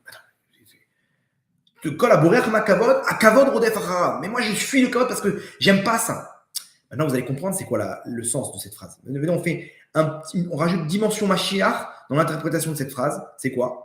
Collaborer du kavod, celui qui fuit du kavod, du gouffre, du corps matériel, il va recevoir le kavod spirituel. Parce que toi, maintenant, tu t'intègres, tu as fui de ton kavod à toi, que c'était toi qui étais au centre. Donc, tu vas t'inscrire dans le kavod d'Hachem, la malchoute d'Hachem, et donc tu vas être automatiquement élevé avec Hachem, puisque Hachem, à la venue du Mashiach, à la Géoula, il va s'élever. Vous comprenez comment c'est fort? Si toi, tu t'annules, tu seras gagnant, parce que tu fais d'Hachem un roi, et si tu fais d'Hachem un roi, donc toi, tu es un prince. C'est dur de s'annuler. Donc, il n'y a rien au monde qui ne vient pas d'Hachem, et tout est pour le bien. Il faut s'annuler, il faut prier de toutes nos forces. Une seule chose on doit avoir en nous, c'est la royauté d'Hachem. Chaque chose qu'on fait, c'est pour la royauté d'Hachem. Maintenant, vous allez comprendre, on va voir nos sages, ce qu'ils disent dans la Torah, pour être protégés de Gog ou Magog. De Gog ou Magog, des Chevlei Mashiach. Nos sages, ils nous donnent des phrases. Vous allez voir, on va interpréter ces phrases avec la dimension Mashiach, si vous avez bien compris le début du cours, la première partie du cours, et vous allez voir comment c'est incroyable. Ce que nous demandent nos sages pour être sauvés à la fin des temps, on ne comprend pas le rapport. Mais vous allez voir qu'en fait, ça s'inscrit exactement dans cette Torah du Mashiach qui est ni plus ni moins de don, de mettre Hachem au centre. Regardez par exemple, la Gemara dit Mayase Adam ve'inatzel michevle Mashiach. Que doit faire un homme pour être sauvé des souffrances de l'avenue du Mashiach? Réponse Yasok Batora ou Begmilut Rasadim. Il doit s'affairer à l'étude de la Torah. Okay. Yasok, il doit faire de ça une affaire. C'est pas une petite étude de 10 minutes par jour. Non, il a un temps de Torah qui est fixe. Yasok Batora ou Begmilut Rasadim. Et il doit aider son prochain, faire des dons. Ça peut pas forcément avec de l'argent, ça peut être avec je sais pas, de donner à des pauvres, de préparer des repas, de préparer du pain, des trucs pour les soldats. Tous ces trucs-là, ça s'appelle Gemilut Rasadim. Il prête, par exemple, il a une poussette. Son fils, il a plus besoin, le bébé, il a plus besoin de la poussette. Prends cette poussette. Qui a besoin? Tu la prêtes à des femmes qui n'ont pas les moyens de s'acheter des poussettes. Ça s'appelle Gemilut Rasadim. D'accord? Très bien. Quel rapport? En quoi ces deux notions-là vont nous sauver des Chevlei Mashiach? Aujourd'hui, vous allez comprendre. Donc maintenant, mettez vos lunettes Mashiach, si vous avez bien compris le écho. Ces deux choses-là, elles m'inscrivent dans ce qui doit se passer à la vue du Mashiach avec la Malchut d'Hachem. Lorsque j'étudie la Torah, il y a marqué comme ça dans la Gemara, dans Kiddushin, elle dit Barati Yetzerara, Barati lo Torah Tavlin. J'ai créé le Yetzerara, le mauvais penchant, les forces du mal qui sont sur ma Neshama. Et il y a un seul remède, l'étude de la Torah. Il faut savoir une chose, quelqu'un qui étudie la Torah, il nettoie sa Neshama des forces du mal. Des forces du mal. Ça veut dire que pour pouvoir être sauvé du Mashiach, il faut que j'arrive à nettoyer ma Neshama de ces forces du mal. Et après, vous avez vu l'ordre, d'abord Torah, et après que je m'occupe de donner. Et là, vous allez comprendre en quoi ça va me sauver, cette histoire. Pourquoi? Parce que maintenant, quand j'ai nettoyé ma Neshama des forces du mal, donc je peux permettre à ma Neshama de s'exprimer. Et donc, la force de l'expression de la Neshama, c'est le don. Et donc, maintenant, je peux donner, faire de la Gemilut Rasadim. J'ai nettoyé mes mauvais traits de caractère, d'orgueil et de vouloir faire pour moi. Parce qu'il y a des choses qu'on donne, mais pour recevoir mon salaire dans le monde futur. Ce don-là, à la vue du Mashiach, il est problématique. Donc, l'étude de la Torah, elle me nettoie, elle purifie ma Neshama. Et une fois que je commence à faire du chesed, alors à ce moment-là, je rentre dans cette notion de faire ça netto et de façon purement pour Hachem. Et donc, quand je fais les choses pures pour Hachem, je fais d'Hachem un roi, il est élu au centre. Et donc, j'ai rien à craindre à la vue du Mashiach lorsqu'il va se dévoiler, puisque je suis inscrit dans cette royauté. Vous avez compris? C'est juste incroyable. L'étude de la Torah, elle me purifie de façon à ce que je puisse faire ce chesed-là de la meilleure des manières avec Hachem au centre et de faire de lui un roi sur terre. Et quand j'ai fait d'Hachem de lui un roi, alors à la vue du Mashiach, je n'ai rien à craindre. Comme vous l'avez compris, quand Hachem il va se dévoiler en tant que roi, si on est avec lui et qu'on veut et que toute notre volonté, elle est que Hachem il soit roi, alors on n'a rien à craindre. Donc, quand je fais, non, vous avez compris, quand on voit ça avec une dimension Mashiach, ça veut dire quoi? Nettoie ta Neshama et fais d'Hachem un roi sur terre. Mais si tu n'as pas nettoyé ta Neshama, tu risques de croire que tu fais d'Hachem un roi sur terre, mais en fait, au fond, tu fais ça pour toi. Et ça, c'est problématique. Donc, il faut ces deux notions. D'abord, Torah et Gmilut Rasadim. Très bien. Deuxième enseignement de nos sages, la Gemara dit, celui qui mange la Seuda Shlichit, le troisième repas de Shabbat, il sera sauvé de Gog ou Magog. Quel rapport, Ibn Shalom, quel rapport de manger un repas, le troisième repas de Shabbat, en quoi je vais être sauvé de Gog ou Magog? J'ai mangé, j'ai fait du pain, voilà, tac, j'ai pris avec un morceau de thon, ok, c'est bon, ça, quel rapport? Qu'est-ce que ça fait? Là, mettez vos lunettes, dimension Mashiach, et venez, on analyse ensemble comment la notion de cette Torah Mashiach. Ben maintenant, il faut comprendre. Alors, c'est quoi la Seuda Shlichit? Seuda Shlichit, c'est une Seuda qui apparaît au moment le plus haut de la semaine. Le Mincha de Shabbat, c'est le moment le plus élevé dans la semaine où on atteint le Keter. Keter, c'est quoi? Couronne. La couronne, c'est-à-dire le moment où on peut, le moment le plus apte à faire d'Hachem un roi sur terre, c'est un moment où tout l'amour d'Hachem il se dévoile pour son peuple, c'est au moment de Mincha de Shabbat. Dans les mondes d'en haut, on monte au Keter. Ok? Keter. Chagat Naï de Keter. On monte à ce niveau-là. Ok? Et le Chabad de Keter, c'est à Shavuot. Mais on est aux 2 tiers du Keter, on va dire comme ça. On arrive au Keter et on doit manger. Alors, il faut savoir une chose. Une Seuda, quand on fait un repas, c'est la lumière matérielle qui matérialise la lumière spirituelle du même moment dans lequel on se trouve.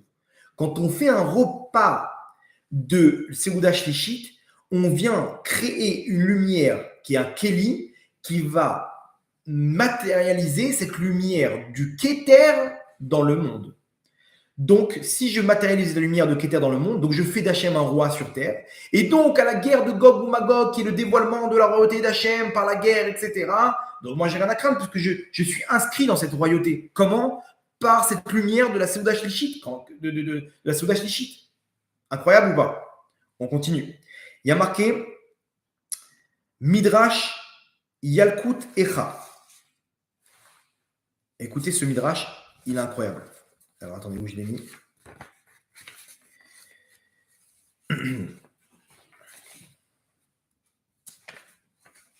Ah voilà.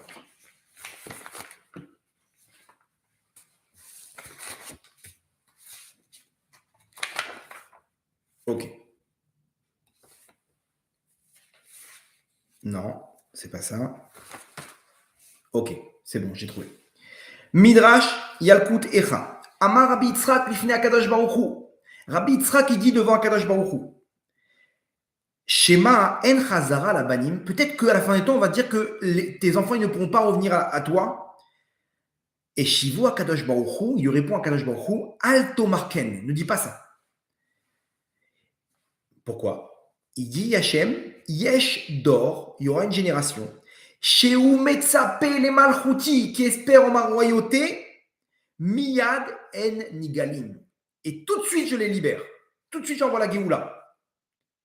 Chez Nehemar, comme il est dit dans le Pasuk, Veyesh Tikva le'achariter Neum Hashem, Veshavu Banim Ligvulam.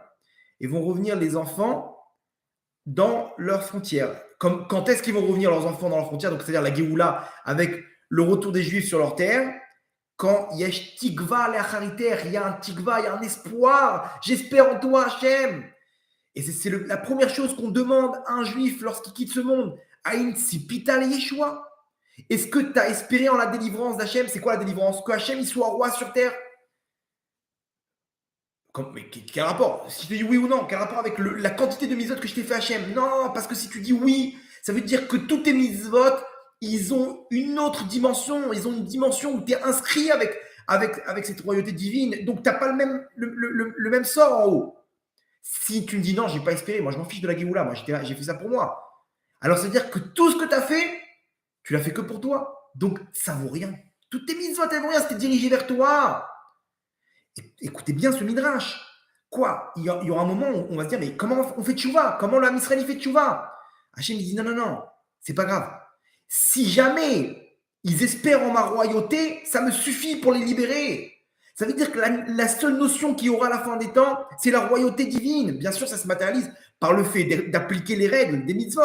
Mais la première notion, c'est très haut ce qu'on est en train d'essayer d'intégrer ce soir, et moi avec vous, c'est qu'on doit faire un changement de vision des choses. Terminer la galoute, terminer l'ego. Aujourd'hui, on doit avoir un seul et même objectif. Est-ce que Hachem, il va être roi ou pas? Et comment ça se matérialise? Parce que j'attends qu'une chose. J'attends la venue du Mashiach qui va être l'élément qui va installer et mettre en place la royauté divine. J'attends qu'une chose et j'espère en une chose et j'ai qu'un objectif et qu'une prière dans ma bouche. C'est qu'Hachem, il soit roi sur terre. Rabotai, Dathan et Aviram, ils sont sortis d'Égypte pour une seule chose. Parce qu'ils espéraient, comme ça dit le Roche, qu'ils espéraient en la royauté d'Hachem. C'est Pital et Yeshua. Ils espéraient en la royauté d'Hachem et donc ils ont comment dire, ils ont sorti d'Égypte. La sortie de ces dernières galoutes Rabotai, elle dépend d'une chose. Est-ce qu'on espère en la royauté d'Hachem, oui ou non? Posez-vous la question, premièrement. Deuxième chose, regardez si tout n'est pas dirigé, si tout ce que vous faites, tout est dirigé vers qui? Vers Hachem ou vers moi-même. Et comment je peux voir ça? Ça se représente par la Emouna. La Emouna qui est ni plus ni moins que mon essence même sur terre. Un juif, il doit reconnaître la présence d'Hachem. Quand il y a une épreuve, c'est toi Hachem et tout est pour le bien. Tout est pour le bien. Et je reconnais Modéani, Shema Israël, toutes ces notions-là, c'est quoi l'explication profonde de tout ça? C'est de dire Hachem, il n'y a que toi et que ta royauté. Et quand aujourd'hui on dit à un juif, tu sais que le Mashiach il arrive, il se réveille. Pourquoi il se réveille? Parce qu'au fond, c'est sa Neshama qui veut tout ça. Et nous, on se fait attraper par le corps qui est là et qui veut encore prendre. On ne prend rien dans ce monde, Rabotai. Oubliez tout. Il y a des gens, ils avaient des villottes de fous là-bas. Dans le sud, tout a été brûlé. Hachem Yerachem, il n'y a rien qui te protège. Tu es dans un miklat, dans un mama, dans une chambre forte. Ils étaient là en train de se battre en bras de fer avec des terroristes. Mais attends, mais tu rigoles, j'ai mis des caméras, j'ai mis des volets en je sais pas quoi, et des machins, des trucs impossibles. Et en plus, il y a l'armée qui est là. Bah, Hachem, on a une armée très forte. Rabotaï, Hachem, et je l'ai dit plusieurs fois dans des cours, je ne savais même pas ce que je disais, mais je disais qu'Hachem, en un instant, il peut nous faire tchouva. On est tous enfermés dans un miklat avec un livre de Tehillim. Hachem, Rabotaï, il ne faut pas qu'on arrive à ce niveau-là. On peut faire en sorte de faire une péridurale dans cet accouchement. Péridurale, c'est que dès maintenant, on ne va pas attendre qu'Hachem fasse des événements où on dit Shema Israël. Non. Dès maintenant, on doit intégrer le fait Hachem, il n'y a que toi. Comment j'intègre ça? Quand je m'annule dans les épreuves avec la Emouna, c'est dur, mais c'est toi le patron Hachem. J'ai mon plan à moi et toi, tu as décidé un autre plan. D'un coup, ma femme, elle a besoin de moi alors que j'avais prévu un plan. C'est Hachem qui te dit, mon fils, annule-toi, Tzadik. J'ai prévu un plan, Hachem, il a prévu un autre plan. Qui a raison? Emouna, Tzadik. Emouna. J'ai prévu comme ça, mais Hachem, il veut que je m'habite sa noix. Ah, c'est dur, on va se moquer de moi. Emouna, Tzadika, n'aie peur de rien. N'aie peur de rien. Mets de côté ta malchoute. Ma malchoute, c'est quoi? C'est de laisser mes cheveux. Non, Tzadika, n'aie peur de rien. N'aie peur de rien parce que tu t'inscris dans la malchoute d'Hachem. Donc, vous comprenez aujourd'hui, tout ce qui se passe là, tout ce qu'on a raconté maintenant de nos sages, c'est ni plus ni moins que. Comment on va être sauvé? Attends, mais j'ai aucune mitzvah. J'ai juste espéré en la malchoute d'Hachem? Oui, effectivement. Dathan et Aviram, ils avaient rien du tout. Ils ont espéré en la vue d'Hachem. Pourquoi? Parce que le but, c'est de se connecter à Hachem. Les mitzvot, c'est qu'un intermédiaire, un moyen pour arriver à Hachem. Le but, c'est pas les mitzvot. Le but, c'est Hachem. C'est Hachem et Hachem. Et si tu arrives à Hachem sans les mitzvot, tu as tout gagné. Attention, il y en a qui croient qu'ils sont là. Moi, j'ai que Hachem. C'est des fois un coup de etc. Mais même si tu as très peu de mitzvot, une mitzvah où tu l'as fait que pour Hachem, 100% pour toi Hachem, c'est dur, je la fais que pour toi et que pour toi Hachem. Cette mitzvah-là, c'est notre passe pour la Géoula. Cette personne-là, elle n'a rien à craindre. Elle n'a rien à craindre parce qu'elle a fait quelque chose où elle a mis Hachem au centre de sa vie. Quand tu pries pour Hachem, Tu pries Hachem, je ne vais pas prier pour moi maintenant. J'ai prié pour la Géoula. Il n'y a que ça dans ma bouche. Vous savez, il y avait un autiste qui s'appelait Shmuel, un jeune Français qui nous a quittés il y a quelques années et qui donnait, un peu comme Anaël, il donnait des messages. Des messages d'en haut, il disait préparez-vous, la Géoula elle arrive, etc. Il avait prédit tout ce qui s'est passé. Il avait, d'ailleurs, je vous dis, une des choses qu'il disait, à tous les niveaux, c'est qu'il disait aux Juifs de France, montez vite, vous ne comprenez pas qu'Hachem, il veut frapper, le monde, etc. Et que tant que vous êtes là-bas, vous retardez la Géoula, montez vite, au bout d'un moment, ce sera trop tard, etc. etc. Donc, comment dire, il était tout le temps en train de réveiller le Ham Israël, ok. Et là, cette semaine, il y a quelqu'un qui m'a montré le dialogue qu'il a eu avec ce Shmuel, qui se disait le Gilgoul de Shmuel Hanavi. Le Gilgoul de Shmuel Hanavi, et qui était revenu pour aider le Ham Israël à faire tchouva et à amener la Géoula. Donc apparemment, bon, ça a été reporté et tout. Et il y a quelqu'un qui m'a montré ce qu'il lui a raconté à l'époque, il y a 10 ans de ça, ce Shmuel. Il m'a envoyé le dialogue qu'il a eu avec lui. Incroyable, parce qu'il voulait montrer comment tout s'est réalisé. Tout ce qu'on a vu le 7 octobre, malheureusement, etc. Faites vite, il y aura une catastrophe, vous ne savez pas comment ça va passer, etc. Et il y a un élément que j'ai remarqué, c'est que dans chaque phrase de Shmuel, il y a tout le temps la même phrase qui revient. Il y a Hachem en toi, il faut faire entrer Hachem en soi. Et si tu as Hachem en toi, et Hachem en toi, et Hachem, et Hachem, et Hachem. Ça m'a marqué de voir comment tous les deux mots, il y a Hachem, Hachem, Hachem. Aujourd'hui, quand j'ai vu ça, j'ai compris qu'il faisait référence à la Géoula finale, et que dans la Géoula finale, c'est que Hachem en toi. C'est que ça qu'il va sentir le Mashiach. Il va dire, Mericho Bereach Hachem, il a l'odeur d'Hachem, lui. Lui, il espérait en la Géoula. Si aujourd'hui vous espérez en Mashiach et que ça vous fait vibrer quand vous avez un cours comme ça de Mashiach, Mashiach, Mashiach, au début, on a une notion un peu galoute de ouais, je vais avoir quelque chose de nouveau dans ma vie, mais si vous sentez une excitation, c'est que vous êtes dans le droit chemin. Parce que ça montre combien tu es attaché à Hachem, combien tu es attaché à sa malchoute, combien tu fais. Hachem, il est au centre de ta vie. Et si tu le fais, donc tu t'inscris dans la Géoula, et donc dans le plan divin qu'Hachem il soit roi, et donc tu deviens un prince. Tu deviens un prince et on t'ouvre toutes les portes. Et là, je vais vous lire ce que dit le Maguid Mikuznitz. Alav Shalom, je crois que c'était un élève du Baal Shem Tov, si je ne me trompe pas, c'est un élève du Baal Shem Tov.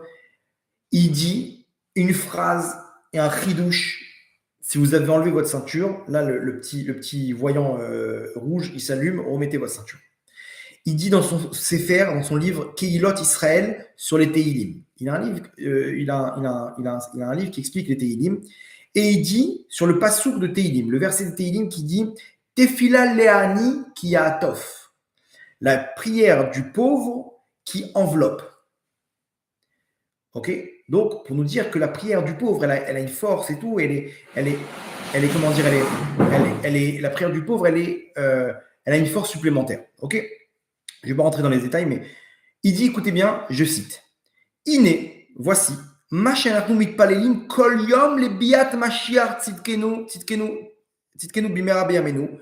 Voici que tout ce qu'on prie tous les jours pour la venue du Mashiach, comme dans le Etzemar David, 3 fois dans la Mida, 3 fois par jour dans la Mida, on le dit, et ce qu'on dit aussi de façon individuelle, quand on prie pour la venue du Mashiach, nous dit le Maguid Mikuznitz, Iné, que ce qu'on prie tous les jours pour la venue du Mashiach, Bimera Beyamenu, Zenikra Tfila de Miskena. Ça s'appelle la prière qu'on fait pour le Mashiach, c'est la prière du pauvre. En araméen, le pauvre, c'est Miskena. Pourquoi? Parce que le Mashiach, il est considéré comme un pauvre. Ani Rochev al-Chamor, un pauvre qui chevauche un âne. Ok? Donc, Tfila Leani, c'est la tfila du Mashiach. Cette tfila du Mashiach nous dit, quand on prie pour lui, il nous dit comme ça, va lieder tfila zo de miskena, par l'intermédiaire de cette prière du pauvre, kol atfilot na'anim ou mitatfim beze atfila. Quand tu es en mode tfila leani, que tu pries pour le pauvre, tu pries pour le Mashiach, alors cette prière-là, elle fait en sorte que toutes les autres prières de ta parnassa, de ton shalom baïd, pour trouver ton zivou, pour avoir des enfants, elles sont répondues par Hachem. Pourquoi? Parce que quand tu fais la tfila Léani, alors qui y a Tof? Cette tfila-là, elle enveloppe toutes les autres prières et elle les fait monter à Hachem. Ou mitatfim bezé tfila. Pourquoi toutes les prières, elles sont, comment dire, elles sont acceptées? Parce que cette prière du pauvre, du Mashiach, elle enveloppe toutes les prières. Et comme pour envoyer quelque chose à la poste, il faut une enveloppe, ok? Pour envoyer une prière à Hachem, il faut une enveloppe. C'est quoi cette enveloppe? La prière du Mashiach. Ça veut dire quoi? C'est-à-dire qu'il y a une prière, elle monte automatiquement. Automatiquement. C'est quand tu demandes à Hachem le Mashiach, tu demandes à Hachem la royauté divine. Ça, Hachem, il n'y a aucune accusation au monde, parce que c'est le plan divin. Donc, quand tu pries pour le Mashiach, eh ben, cette prière, elle monte. Mais nous dit le Magen Mikouzit un chidouche énorme. Nous dit cette fila Léani, la fila du Mashiach, qui a Tof, elle va envelopper avec elle, lors de sa montée jusqu'à Hachem, toutes tes prières. Et donc, toutes les prières, elles sont acceptées. Donc, quand tu pries pour la Shrina, tu pries pour qu'Hachem soit roi sur terre, tu pries pour la venue du Mashiach, tu ne te rends pas compte mais que cette prière, elle te fait monter toutes tes prières. Et toutes tes prières, elles sont répondues en haut. Vous vous rendez compte de ce chidouche? Pourquoi on ne répond pas à nos prières? Parce que nos prières, elles sont dirigées vers nous. Mais quand tes prières, elles sont dirigées vers le Mashiach, elles sont dirigées vers la venue d'un monde où Hachem il soit roi sur terre, alors toutes tes prières, elles sont acceptées parce que le centre, c'est Hachem. Même si je prie pour ma parnassa. Mais parce que le principal, c'est la malchoute d'Hachem. Vous vous rendez compte? Ce soir, on a appris quelque chose d'incroyable. Quelqu'un qui prie pour la royauté d'Hachem, et quelqu'un qui agit pour la royauté d'Hachem, il s'inscrit dans la délivrance finale. Quelqu'un qui espère en la venue du Mashiach, qui espère en la délivrance, ça montre combien il est attaché à la royauté d'Hachem. Et donc, il se connecte avec sa Neshama, il n'a rien à craindre. Parce que Hachem, il est en train de se dévoiler, il est en train de devenir roi. Donc, à nous de jouer maintenant pour pouvoir faire en sorte que cet accouchement, il se passe de la meilleure des manières. Comment le faire? Continuer à prier. Mais maintenant, on doit avoir une seule et même demande, un seul et même souhait, une seule prière. Tfila Léani, cette prière du pauvre. Que toi, Hachem. Comment tu vas, Hachem, avec la venue du Mashiach? On doit pleurer à Hachem. Hachem, donne-nous le Mashiach. Hachem, on veut que tu sois roi. On veut que toi et que toi. Et on ne dépend, on ne se repose que sur toi. El Lanu Almi Leishaen, et là, la Vinu Sheba Shamaim. Il n'y a que toi, papa. Il n'y a rien d'autre sur terre. On veut que toi, Hachem. Tu allumes une bougie, tu pries. Après, tu fais des demandes à toi. Mais déjà, tu as placé Hachem au centre. Qu'est-ce que je veux? J'ai qu'une demande, Hachem, c'est toi. C'est ta royauté. Donc là, premièrement, on a sauvé notre peau. OK? Parce qu'on s'inscrit. Et en plus, on a donné une autre dimension à toute notre avodat Hachem, à toute notre essence même, qui est qu'on s'est réalisé sur terre. Parce qu'un juif, pour se réaliser, c'est ça, c'est l'objectif qu'il doit atteindre. Et tous les tzadikim, ils ont atteint ce niveau. De faire tout ce qu'ils font, c'était que pour Hachem. Que pour Hachem, que pour sa royauté. C'est la lumière d'Hachem qui est en train de descendre sur terre. À nous de monter dans ce bus, de monter dans le bus de la Géoula, de s'inscrire dans cette lumière, parce que sinon on va souffrir. Et aujourd'hui, on est dans une impasse parce qu'on n'est pas encore arrivé à ça. Aujourd'hui, quand vous souffrez, vous voyez comment on va faire, Non. Au contraire, parce que tu peux dépendre sur personne, tu peux arriver facilement à te connecter à Hachem avec sa malchoute, qu'il n'y a que lui, et que lui, et que lui. Et à nous maintenant d'intégrer dans notre bouche, Hachem, il n'y a que toi. Il n'y a que toi que je veux. Il n'y a que toi que je veux, Hachem, et rien d'autre. Et si on le fait, alors on s'inscrit dans la royauté d'Hachem, dans la Géoula, et donc on n'a rien à craindre. Même Gvodarav, mais j'ai encore du chemin à faire dans le mitzvot. N'aie peur de personne. Tu as Hachem avec toi, ça veut dire que tu réalises ton rôle de Yehudi. C'est ce qu'Hachem il attend de toi sur terre. Alors bien sûr, prends sur toi quelques mitzvot pour montrer que tu veux réaliser cette lumière sur terre, que tu acceptes les règles de cette noblesse, de cette royauté. C'est ça le but, mais pas de faire des mitzvot comme ça pour ajouter encore des points, je sais pas, battre des records. On n'est pas là, on n'est pas en train de battre des records de Teilim ou de Kabbalot et de mitzvot. On n'est pas là. Une chose que pour toi, Hachem, pur, rien, sans intérêt, sans rien en retour. Que toi, Hachem, et on s'annule dans les épreuves. Et ça, tout ça, c'est notre émouna, que tout vient d'Hachem. Et quand on opère avec cette émouna et qu'on s'annule, eh ben on monte par là, que c'est lui le patron. C'est lui le patron. Donc on accepte. À nous maintenant de prendre toutes nos avérotes, de faire tchouva dessus, de prendre toutes nos mises-votes et de mettre une neshama dans tout ça. De dire Hachem, tout ce que je fais, c'est pour toi. Des fois, je suis en galoute, je le fais pour moi, mais je prie pour toi. Et surtout, de prendre toutes les mauvaises choses qui nous sont arrivées, et y compris ce qui s'est passé le 7 octobre. De fermer les yeux et de dire Hachem, j'accepte toutes ces épreuves-là avec amour. Parce que quand tu fais ça, tu viens dire Hachem, c'est toi le roi. C'est toi le roi. C'est toi le roi. Et c'est ce qu'on dit.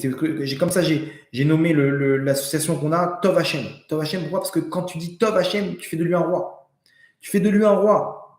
Quand tu dis que tout est bon, qu'Hachem il est bon, tu viens prendre toute l'obscurité qu'il y a dans ta vie et tu viens mettre une lumière dedans.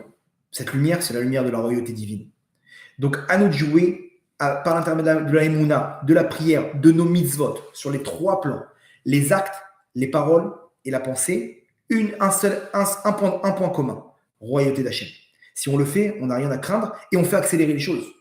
Donc, n'attendons pas qu'Hachem il nous fasse arriver à ce niveau-là. On va y arriver, on va tous dire Hachem Echad ou Shmo Echad. Il va y arriver Hachem. Bayomaou, il est très proche ce jour-là, où Hachem il sera roi sur terre. La question c'est, est-ce que nous, on sera à ses côtés dans la royauté ou on sera de l'autre côté? Ce soir, on a appris comment le faire. Donc, à nous de jouer, Bezrat Hachem, pour faire en sorte que cet accouchement il se passe de la meilleure manière. Donc, il ne reste plus qu'à vous souhaiter un grand Mazal Tov pour la naissance du Mashiach. Et à nous de faire en sorte que ça se passe du mieux possible. Bien sûr, je ne vous laisse pas sans une petite histoire pour que l'atterrissage il se passe de la meilleure manière, Bezrat Hachem. Une histoire courte, mais très forte. Il y avait un juif, il y avait un Yehudi aux États-Unis qui était chauffeur de taxi, loin de toute Torah, mitzvot, rien du tout. Mais lui, son identité, elle était forte. Bien qu'il avait du mal dans les mitzvot, il est juif jusqu'au bout. Il avait sa Magen David, son truc, machin, etc. Il était là avec Hachem, il parle avec Hachem, mais bon, la galoute, malheureusement. Un jour, il reçoit un appel, il lui dit, regardez, j'ai besoin de vous, ok, mais j'ai besoin d'une demi-journée, voire plus. Il dit, ok, vous voulez aller où? Il dit, je vais aller dans un endroit, ok, qui n'est pas sur le GPS. C'est, vous m'amenez dans tel point, ok, c'est devant une forêt. Donc, il y aura une sortie d'autoroute, on va rouler, après on ne pourra plus rouler. Vous m'attendez là-bas, je dois marcher une petite demi-heure, 3/4 d'heure, je dois faire quelque chose, je reviens, ok, vous laissez le compteur allumé, ou vous me faites un prix, ok, et vous me ramenez à la maison, ok. Combien ça coûterait de faire ça? Il dit, ok, on a pour combien de temps là-bas? Il faut compter 1 heure, ok, donc il fait le calcul, 2h30 aller, 2h30 retour, tac, tac, tac, tac, ok, ça c'est une histoire de 7-8 heures de temps, ok, je te prends pour ça $600. Ok, c'est bon, marché conclu. Il vient chercher son client, il l'amène là-bas et il attend. Il attend, bon, il a son petit journal, son petit truc, son petit café, il a préparé tout ce qu'il voulait.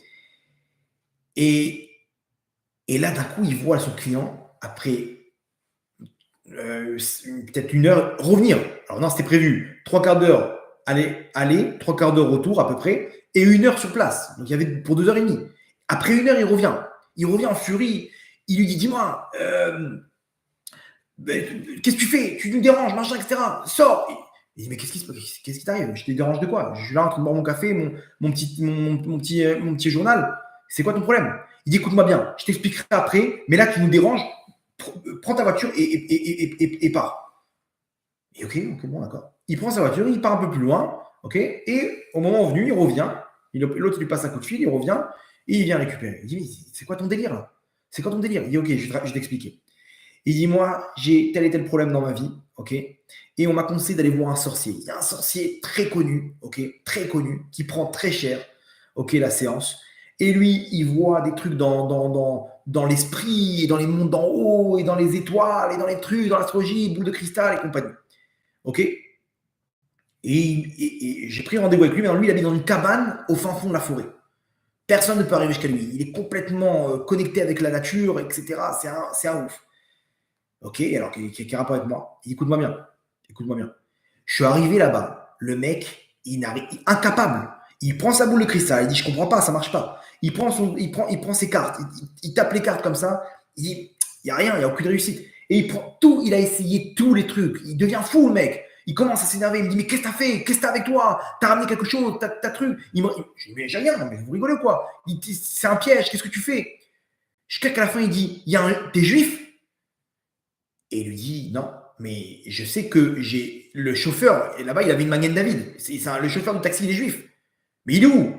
Il dit, mais là, il a 3 quarts d'heure à pied avec sa voiture, c'est le chauffeur de taxi. Il dit, c'est lui qui nous met en l'air. Écoute-moi bien. Il lui dit, mes forces, elles ne marchent pas quand il y a un juif qui est connecté avec son Dieu. Donc, tu vas le voir et tu lui dis qu'il parte. Sinon, je peux rien faire pour toi. Il est venu, il lui dit donc, c'est pour ça que je t'ai dit de partir, parce que, en fait, toutes tes forces, là, maléfiques, elles ne marchaient pas tant que tu étais là. Le mec, il a capté, il a dit, quoi, c'est ça la force d'un juif? Un juif, même s'il est loin de toute sa Torah mitzvot, s'il est accroché à Hachem, la lumière qui fait descendre dans ce monde-là, elle purifie le monde. Il n'y a pas ni sorcellerie, ni rien du tout. Rien du tout. C'est la force d'un juif. Et moi, je suis parti de ce peuple. Moi, je suis ce Yehudi, Kachem, il est là, il me gâte, il me donne ce truc, malgré que je fais rien pour lui. Je veux faire tchouva. Il est rentré dans le yeshiva, il a fait tchouva de A à Z. Vous comprenez que c'est ça l'essence même d'un juif. Yehudi, on a tout en nous. Rabotai, on a tout en nous, on a cette force en nous. On a ce cadeau qu'Hachem nous a fait naître dans un peuple où on peut faire d'Hachem un roi. Quoi? Moi, ce pauvre type que je suis, avec tous mes défauts, tous mes mauvais traits de caractère, une fourmi qui va finir sous terre, je peux faire du roi des rois, je peux faire de lui le roi sur terre dans ce scénario qu'Hachem il a mis en place. C'est ça ta force. Et comme ça, il dit l'Admour de Karlin à la Vachalom. Il dit la plus grande faute d'un juif, c'est d'oublier qu'il est juif. D'oublier qu'il est juif. Vous vous rendez compte? C'est que ça commence avec ça. D'abord, venez, on se connecte avec Hachem. C'est le moment Rabotai. On est en plein dedans dans la Géoula. Vous allez voir, les choses vont s'accélérer très bientôt. Très bientôt. Maintenant, vous savez qu'est-ce qu'on va faire. On a en nous cette force. C'est quoi? Nous connecter avec notre Neshama.